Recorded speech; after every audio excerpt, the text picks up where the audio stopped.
Hello friends, मैं अश्विनी शर्मा स्वागत करता हूं आपका आपके यूट्यूब चैनल के इस डिजिटल प्लेटफॉर्म पर। दोस्तों, पिछले वीडियो में हमने सीखा था इंटरनेट के परिचय के बारे में। दोस्तों, इंटरनेट के परिचय के बारे में पढ़ने से पहले मैंने आपको एक शब्द को समझाया था नेटवर्क के बारे में। दोस्तों, अगर आपने मेरी पिछली वीडियो नहीं देखी तो आपको पिछली वीडियो देखनी पड़ेगी, तब जाके आपको इंटरनेट के एक परिचय के बारे में जानकारी प्राप्त होगी, जिसमें आपको नेटवर्क की परिभाषा के बारे में पता चलेगा। उसके बाद में दोस्तों आपको नेटवर्क को क्यों जोड़ा जाता है इसके बारे में प्राप्त होगी, इसके बारे में जानकारी प्राप्त होगी। दूसरी दोस्तों, आपको पता चलेगा कि नेटवर्क को क्यों बनाया जाता है या नेटवर्क को क्यों जोड़ा जाता है, इससे हमें क्या फ़ायदे होते हैं। ठीक है दोस्तों, नेक्स्ट अपन ने देखा था कि विश्व का पहला जो नेटवर्क होता है वो कौन सा था, जिसका नाम था ARPANET, जिसे यूएसए की एक सुरक्षा एजेंसी ने 1969 में बनवाया था। ARPANET की फुल फॉर्म देखें तो American research project agency for network होता है। दोस्तों, नेक्स्ट चीज़ अपन ने देखी थी नेटवर्क के प्रकार के बारे में, जिसका जो आधार चुना जाता है वो होता है क्षेत्रफल की दृष्टि से। दोस्तों, क्षेत्रफल की दृष्टि से नेटवर्क 3 प्रकार के होते हैं तथा इसके अलावा एक विशेष प्रकार का नेटवर्क होता है जिसे अपन पर्सनल एरिया नेटवर्क भी कहते हैं। इसके बाद में अपन ने देखा था दोस्तों कि इंटरनेट की परिभाषा के बारे में पढ़ा था कि जब एक कंप्यूटर नेटवर्क को या फिर इंटरनेट किसे कहेंगे तो अपन यूँ कह सकते हैं कि जब एक कंप्यूटर नेटवर्क को दूसरे कंप्यूटर नेटवर्क के साथ जोड़ा जाता है तो उसे नेटवर्क इंटरनेट कहते हैं। क्या कहते हैं दोस्तों? इंटरनेट कहते हैं। दोस्तों, अपन इसकी एक संक्षिप्त में अगर परिभाषा देखें इंटरनेट की, तो इंटरनेट का मतलब होता है नेटवर्क का, कंप्यूटर नेटवर्क का समूह ही इंटरनेट कहलाता है। दोस्तों, इंटरनेट पे जाने से पहले हमें एक वेबसाइट के बारे में पढ़ना होगा जिसे अपन www से शो करेंगे, जिसका पूरा नाम होता है वर्ल्ड वाइड वेब। दोस्तों, वर्ल्ड वाइड वेब की फुल फॉर्म देखें तो विश्व में वर्ल्ड का मतलब होता है विश्व में, वाइड का मतलब फैला हुआ, विस्तृत रूप से फैला हुआ, और वेब का मतलब होता है जाल। यहाँ पे किसके जाल के बारे में बात करें दोस्तों? इंटरनेट या नेटवर्क के जाल के बारे में बात करेंगे। तो विश्व में www का हिंदी में अगर अर्थ निकाला जाए तो विश्व में फैला नेटवर्क का जाल होता है। दोस्तों, इंटरनेट की आवश्यकता हमें क्यों पड़ी? इंटरनेट की आवश्यकता है तो हमें क्या करना पड़ेगा दोस्तों? तो दोस्तों, अपन ने देखा था कि इंटरनेट की आवश्यकता है तो अगर हमें इंटरनेट की आवश्यकता है तो हमें सर्वप्रथम एक ISP से संपर्क करना पड़ेगा। ISP की फुल फॉर्म देखा जाए तो इंटरनेट सर्विस प्रोवाइडर होती है। जब दोस्तों ISP से हम संपर्क करते हैं तो वह हमें एक मोडेम, एक यंत्र लगा के जाती है जिसके नाम है मोडेम। मोडेम का फुल फॉर्म देखा जाए दोस्तों तो मोडेम का फुल फॉर्म होता है मॉड्यूलेटर डीमॉड्यूलेटर। तो चलिए दोस्तों, आइए अपन मोडेम के बारे में इसके आगे वीडियो के बारे में जानकारी प्राप्त करते हैं। मोडेम क्या होता है, इसके अलावा हमें इंटरनेट के बारे में क्या पढ़ना है। तो दोस्तों, मोडेम की फुल फॉर्म देखी जाए तो मॉड्यूलेटर डीमॉड्यूलेटर होती है। दोस्तों, मॉड्यूलेटर डीमॉड्यूलेटर अर्थात मोडेम 2 सिद्धांतों पर कार्य करता है। एनालॉग, पहला होता है एनालॉग, दूसरा होता है डिजिटल। दोस्तों, एनालॉग के बारे में अगर जानकारी प्राप्त करें तो दोस्तों तरंगीय, एनालॉग का मतलब होता है तरंगीय और डिजिटल का मतलब होता है अंकीय। दोस्तों, हम क्यों कह सकते हैं कि जो हमारा जो मोडेम होता है वो 2 सिद्धांतों पर कार्य करता है, एक तो तरंगीय और एक अंकीय। दोस्तों, इससे एक इम्पोर्टेंट बात और सामने आती है कि हाँ, अगर मोडेम हमारे सामने नहीं हो, मोडेम अगर हमारे डिजिटल प्लेटफॉर्म के पास में नहीं हो तो हम किसी भी डाटा को संचार नहीं कर सकते। मोडेम के बिना डाटा संचार नहीं किया जा सकता। तो आइए दोस्तों, जो मोडेम कार्य करता है वो एनालॉग और डिजिटल की फॉर्म में किस प्रकार से कार्य करता है, तो मैं हम आपको इस एग्जाम्पल के माध्यम से समझाता हूँ। दोस्तों, मान लेते हैं कि एक शहर है जहाँ पे एक कंप्यूटर लगा हुआ है और आप उस कंप्यूटर से दूसरे शहर के जो एक कंप्यूटर है उसमें आपका जो डाटा होता है, यूँ कह सकते हैं आपका कोई डॉक्यूमेंट होता है, कोई पिक्चर होती है, आपको वहाँ पे शेयर करनी है। तो उसके लिए आप डायरेक्टली शेयर नहीं कर सकते। तो दोस्तों, उसके लिए आप जिससे जब आपने आईएसपी संपर्क किया था तो वो आपके घर में या आपके कंप्यूटर के पास में एक मोडेम प्रस्तुत करके गई थी, मोडेम लगा के गई थी।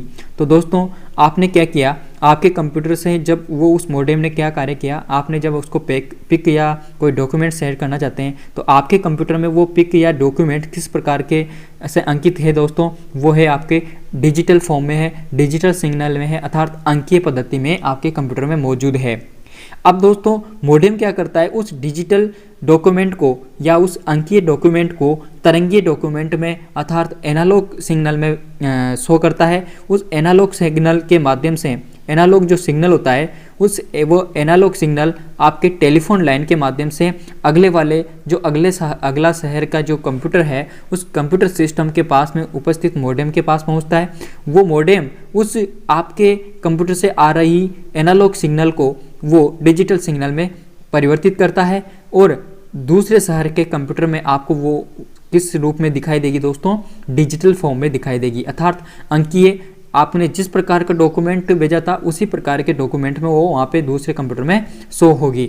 दोस्तों आई होप आप समझ पाए होंगे कि मोडेम की जो कार्य पद्धति है वो किस प्रकार की होती है। मोडेम कुछ भी नहीं करता, एनालॉग को डिजिटल में और डिजिटल को एनालॉग में परिवर्तित करने का कार्य करता है मोडेम। दोस्तों हाँ, आजकल आपके जो कंप्यूटर होते हैं उसमें परमानेंटली ही ऑलरेडी ही एक मोडेम लगा होता है, जो कि एक तो होता है इंटरनल और होता है एक्सटर्नल, अर्थात एक बाह्य होता है और एक आंतरिक होता है। आंतरिक कैसे दोस्तों, अगर आंतरिक के बारे में समझें तो जो बाहरी जो मोडेम होता है वो एक अस्थायी होता है और आंतरिक जो होता है वो एक स्थायी मोडेम होता है। आंतरिक कैसे दोस्तों, आप जैसे एक वाईफाई का यूज़ करते हैं, हॉटस्पॉट का यूज़ करते हैं, किसी भी चीज़ का यूज़ करते हैं, ये एक तरह से क्या है दोस्तों, आपके मोडेम हैं, मोडेम की युक्तियां हैं। तो दोस्तों अगर कंप्यूटर के आपके कैबिनेट के पीछे देखें तो इस प्रकार का एक आपको एक इथरनेट केबल लगाई जाती है। आपके जो कैबिनेट होता है कंप्यूटर का, सीपीयू का जो बाहरी जो ढांचा होता है जिसे अपन कैबिनेट कहते हैं, उस कैबिनेट के पीछे एक इथरनेट केबल लगी होती है दोस्तों। वो इथरनेट केबल ही कि क्या अगर अपन उस कंप्यूटर में एक इथरनेट केबल लगी होती है तो इसके अलावा हमें मोडेम की आवश्यकता नहीं होती, डायरेक्ट हमें एक मोडेम ये एक मोडेम का कार्य ही कर लेता है दोस्तों। अगर आगे की बात कर लेते हैं दोस्तों कि अब अपन ने इंटरनेट के बारे में पढ़ लिया, इंटरनेट किस प्रकार से कार्य करता है, इंटरनेट के लिए हमें किसकी ज़रूरत पड़ती है, मोडेम की ज़रूरत पड़ती है जो कि एक आईएसपी प्रोवाइड करवाती है हमें। अब दोस्तों अब हमें इंटरनेट पर कार्य करने के लिए हमें एक ब्राउज़र की आवश्यकता होती है जिसे जो हमें एक वेबसाइट तक पहुंचाने के लिए कार्य करता है। तो दोस्तों ब्राउज़र क्या होता है, ब्राउज़र किसी वेबसाइट पर पहुंचने के लिए एक विशेष प्रकार का सॉफ्टवेयर होता है जिसे हम ब्राउज़र कहते हैं। दोस्तों इंटरनेट पर ब्राउज़र बहुत प्रकार के होने लग गए दोस्तों, अनेक प्रकार के मिलते हैं, पर हम मुख्य रूप से आज तक जो काम आ रहे हैं उनका नाम है इंटरनेट एक्सप्लोरर, दूसरा है गूगल क्रोम, तीसरा है मोजिला फायरफॉक्स और चौथा है MS एज। दोस्तों यहाँ पे अपन एक एग्जाम्पल के माध्यम से जैसे हमने समझा कि ब्राउज़र कंप्यूटर में निम्न प्रकार के ब्राउज़र उपस्थित होते हैं। इस प्रकार से दोस्तों अगर अपन अपने एंड्रॉयड मोबाइल में देखें तो एंड्रॉयड मोबाइल में हमें भी कम से कम 2 प्रकार के ब्राउज़र मिलते हैं, जिसका नाम है पहला UC, दूसरा है ओपेरा मिनी। दोस्तों इस प्रकार के ये ब्राउज़र होते हैं जो हमें एक वेबसाइट पर पहुंचने का माध्यम प्रस्तुत करवाते हैं। ये एक इंटरनेट के किसी भी वेबसाइट पर पहुंचने का कार्य करती है। अब दोस्तों बात कर लेते हैं यहाँ पे वेबसाइट जो मैं यूज़ कर रहा हूँ बार बार, वेबसाइट आखिर में होती क्या है। तो दोस्तों वेबसाइट क्या होती है, वेबसाइट का मतलब होता है वेब पेजों का समूह। क्या होता है दोस्तों, वेब पेजों का समूह। वेब पेजों का समूह से मेरा मतलब है कि जब हम किसी वेब पेजों को एक ही नाम से सेव कर लेते हैं, वेब पेजों को एक ही नाम से सेव करके हम इंटरनेट पे सेव कर लेते हैं या इंटरनेट पे डालते हैं, तो वो एक जिस नाम से हमने सेव किए वो हमारी क्या हो गई, एक वेबसाइट होगी। जैसे कि दोस्तों मेरे पास जो आपको मैं कंप्यूटर पढ़ा रहा हूँ, इस कंप्यूटर की बहुत सारी फाइलें मेरे पास रखी हुई है। मैं आपको उसको PDF के रूप में प्रोवाइड करवाना चाहता हूँ। तो दोस्तों PDF में प्रोवाइड कराने के लिए मुझे सारे पेजों को एक साथ एक समूह बनाना पड़ेगा पेजों का। उन पेजों का समूह को मैं एक नाम दूंगा जिसे मैं मेरी वेबसाइट बोलूँगा, जैसे www.ashwini-sharma या फिर www.ndci.com। इस प्रकार से मैं किसी भी वेबसाइट को मेरी एक वेबसाइट बना के उन सभी पेजों को उस वेबसाइट पर रख सकता हूँ, वो मेरी वेबसाइट कहलाती है। दोस्तों, वेबसाइट में प्रस्तुत करने के लिए जो मेरा जो वेबसाइट बनी हुई है उस वेबसाइट को सर्च करने के लिए एक URL कोड का यूज किया जाता है। URL का मतलब मेरा है कि यूनिफॉर्म रिसोर्स लोकेटर। URL की फुल फॉर्म क्या होती है दोस्तों? Uniform resource locator. ये क्या करती है? ये वेबसाइट पर पते के बारे में हमें जानकारी देती है। URL क्या कार्य करती है? वेबसाइट के पते के बारे में हमें जानकारी देती है। जैसे www.uok.com ये एक क्या है? URL है। क्या है दोस्तों? ये एक URL है, अर्थात एक वेबसाइट है जिसके बारे में जानकारी कौन प्राप्त कराता है? हमें URL। अब बात करते हैं दोस्तों, ये वेबसाइट तो हमें मिल गई, ब्राउज़र भी है हमारे पास में। अब ब्राउज़र भी है और उस पर हम वेबसाइट डाल लेते हैं, तो हम इसे लिखे कहाँ? ये जो नाम होते हैं इन्हें लिखे कहाँ? ये किस प्रकार से कार्य करता है? तो दोस्तों, इसके लिए हमें ज़रूरत पड़ती है एक सर्च इंजन की। किसकी ज़रूरत पड़ती है दोस्तों? सर्च इंजन की हमें ज़रूरत पड़ती है। सर्च इंजन क्या कार्य करता है दोस्तों? सर्च इंजन किसी वेबसाइट को तलाश करने के लिए एक सर्च इंजन की आवश्यकता होती है। किसी वेबसाइट को तलाश करने के लिए एक सर्च इंजन की आवश्यकता होती है। यह एक विशेष प्रकार की वेबसाइट होती है जो अन्य सभी वेबसाइटों को तलाश करने में हमारी मदद करती है। जैसे दोस्तों गूगल हुआ। गूगल आजकल सबसे प्रचलित और अभी फेमस जो सर्च इंजन है वो है गूगल दोस्तों। दूसरा है बिंग और तीसरा है याहू। इस प्रकार के सर्च इंजन हमें दिखाई देते हैं, हमारे कंप्यूटर में मौजूद होते हैं, जिसके माध्यम से हम किसी भी वेबसाइट को सर्च करते हैं, वो हमारे सर्च इंजन कहलाते हैं। नेक्स्ट एक शब्द आता है दोस्तों ईमेल, जिसकी फुल फॉर्म होती है इलेक्ट्रॉनिक मेल। दोस्तों, इलेक्ट्रॉनिक मेल होता क्या है? आपके सामने दो शब्द आएंगे दोस्तों, एक तो आएगा इलेक्ट्रॉनिक मेल और एक जीमेल। ईमेल और एक जीमेल। दोस्तों, बहुत सारे बच्चे या स्टूडेंट्स इसी चीज़ में कंफ्यूज होते हैं कि जीमेल और ईमेल में क्या फ़र्क रहता है। तो आप दोस्तों समझिएगा इस चीज़ को। ईमेल क्या होती है?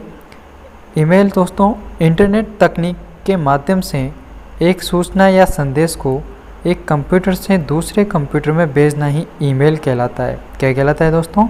ईमेल कहलाता है। जैसे कि मैं मेरे कंप्यूटर से आपको कोई सूचना या संदेश देना चाहता हूँ, तो वो मैं जिस इंटरनेट तकनीक के माध्यम से आप तक पहुँचाऊँगा वो मेरी ईमेल कहलाएगी। नेक्स्ट दोस्तों, अब बात क्या आती है कि ईमेल में जिस ईमेल को आपको भेजूँगा उसके लिए मेरी खुद की एक ईमेल आईडी होनी चाहिए। मेल आईडी होना ज़रूरी है, जिसे मैं मेरी यूज़र आईडी बोलूँगा। क्या बोलूँगा दोस्तों? मेरी एक यूज़र आईडी बोलूँगा। जैसे कि मेरी यूज़र आईडी है ashwini-sharma97@gmail.com। ये मेरी एक जीमेल आईडी है दोस्तों, ईमेल आईडी है। इसको क्या बोलूँगा? मैं एक ईमेल आईडी बोलूँगा। और जो ये पीछे जो देखो दोस्तों ashwini-sharma97 जो लिखा हुआ है, ये तो मेरा यूज़र आईडी है। ये क्या है दोस्तों? मेरी एक यूज़र आईडी है। बट ये जो पीछे @gmail.com लगा रहता है, ये दोस्तों सर्विस प्रोवाइडर होता है। क्या होता है दोस्तों? एक सर्विस प्रोवाइडर होता है। नेक्स्ट बात करेंगे दोस्तों, ये जो जीमेल सर्विस प्रोवाइडर है, ये जीमेल जो जिसने दिया था वो गूगल कंपनी के द्वारा दिया गया है। किसके द्वारा दिया गया है दोस्तों? जीमेल एक गूगल कंपनी के द्वारा दिया गया है। गूगल द्वारा जो ईमेल एड्रेस के लिए जो सर्विस प्रोवाइडर है वो जीमेल होता है। तो बहुत सारे होते हैं, .gd होता है, .gmail होता है। तो आगे की बात करेंगे दोस्तों, जैसे कि अपन अगर बात करें कि हमारे पास में एक नाम और आता है कि जो ईमेल जो होता है वो सबसे पहला ईमेल कौन सा था। तो दोस्तों आपको बता दूं कि विश्व का सबसे पहला जो मेल था उसका नाम है हॉटमेल था। कौन सा था दोस्तों? वो एक हॉटमेल था, जो भारत के सबीर भाटिया के द्वारा बनाया गया था। किसके द्वारा बनाया गया था दोस्तों? भारत के सबीर भाटिया के द्वारा पहला मेल बनाया गया था, जिसका नाम था हॉटमेल जो कि भारत के सबीर भाटिया के द्वारा बनाया गया था। अब बात आती है दोस्तों डीएनएस। डीएनएस की फुल फॉर्म क्या होती है? Domain name system. Domain name system होता क्या है दोस्तों? दोस्तों किसी वेबसाइट का नाम ही क्या कहलाता है? डोमेन नेम होता है।